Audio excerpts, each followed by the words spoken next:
il tuo conto. Tu sei collegato, tu sei vincolato con un contratto. Ok. Non è un contratto subordinato. Subordinato. No, no? Hai capito?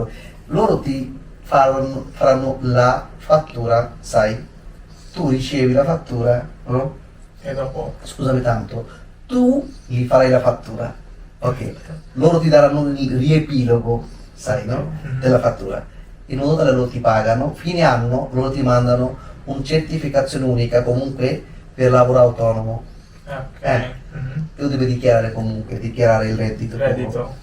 Devi pagare tassa e ovviamente la quota INPS, contributi in base del reddito. Reddito.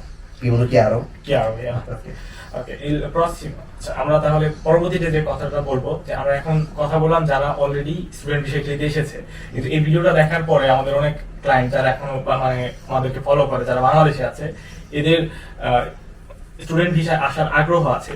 তো এদের আপনি যদি একটা basic ধারণা দিতেন যে আসলে আসার ক্ষেত্রে যে প্রসেসটা, মানে এই ক্ষেত্রে তার কিরকম কি সিচুয়েশন হতে হবে, বা তার আসলে বেসিক কোন ধারণাটা তার থাকতে হবে, বা কি কি তার রেডি রাখতে হবে যদি সে ফিউচারে বা সামনে আসার চিন্তা ভাবনা করে থাকে ইতালিতে স্টুডেন্ট ভিসার মাধ্যমে।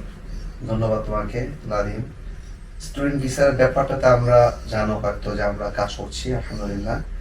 আসলে এটা সত্যিকার অর্থেই ডিপেন্ড করে যে কে কোন ইউনিভার্সিটিগুলোতে পড়তে আসছে। কিছু কিছু ইউনিভার্সিটি কিছু সাবজেক্টের জন্য আইএলটিএস মাস্ট, তুমি জানো এটা। জি।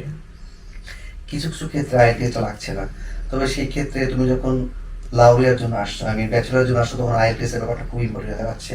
তুমি যখন কোনো সিঙ্গেল কোর্সের জন্য আসছো, একটু ব্যাপারটা কমে আসছে বিষয়টা, না পোস্ট গ্রাজুয়েশনের বিষয়টাতে আসছো।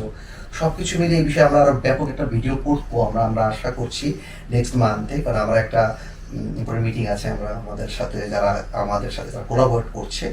তো মিটিং শেষে আমরা স্টুডেন্ট ভিসা নিয়ে এই নেক্সট যেই সেমিস্টার, নেক্সট যেই ইনস্ক্রিপশন বলবো, এই সময়ের আগেই আমরা একটা ব্যাপক ডিটেলস একটা ভিডিও আমরা করবো আশা করছি, যাতে করে আমাদের যারা ফলো করছে তাদের এইটা আমরা কনফার্ম করতে পারি যে ইতালিতে আসার জন্য অথবা ইউরোপে আসার জন্য যা যা দরকার হয় তাদেরকে আমরা ডিটেইলডে আমরা জানিয়ে দেওয়ার চেষ্টা করবো। এবং যদি কেউ মনে করে আমি নিজেই ট্রাই করে আসবো, আমরা ওইভাবেই তাদেরকে এক্সপ্লেন করবো যে তারা নিজেরাও ট্রাই করলে হয়তো ভাগ্য ভালো হলে তারা চলে আসতে পারবে ইনশাআল্লাহ। ঠিক আছে, আমরা তাহলে আপাতত এখন পর্যন্ত যারা আসার আগ্রহ প্রকাশ করছি, আশা করছি এক মাসের ভিতরে আমরা একটা ভিডিও পাবলিশ করতে পারবো তাদের সুবাদে।